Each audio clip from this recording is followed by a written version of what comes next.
My name's Wingham Rowan. I ran British government programmes that created a new kind of labour platform for all sorts of gig work. That platform has now also been launched by public agencies in California. And for 25 years, I've been tracking the development of marketplaces. That's any exchange where buyers and sellers meet to trade labour, finance, services, or other essentials. And I've seen a dramatic split emerging.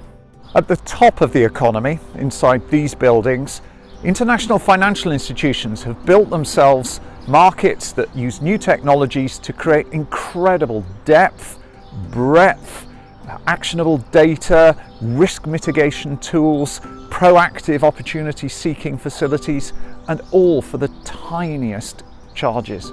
These phenomenally powerful new markets underpin financialization. That's the suck of money out of the mainstream economy into constant selling and reselling of financial assets. And what about regular people over here? They're also typically using new platforms to find economic opportunity, but the markets they're using are too often skewed against the sellers. Uber is the best known of new labour platforms. They've been reported cutting worker pay, intentionally misleading the workforce, distorting activity to undermine their competitors, and systematically misleading regulators. For this service, Uber charge 30% or so of each worker's earnings, or more.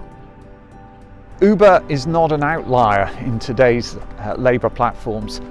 We have this astonishing disparity in today's economies between incredibly powerful markets serving the top tiers and labour platforms serving the base of the economy that are primarily based around cutting labour costs and maximising advantages for operators.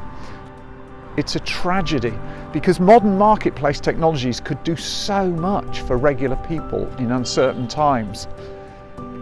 Imagine a system of markets dedicated to unlocking your full economic potential with streams of data about what skills you could add to your portfolio most profitably. Imagine these markets had new financial functions that they incentivized investment in your development and interventions to support strugglers, and that they did all this for the tiniest overheads. That's not some utopian fantasy.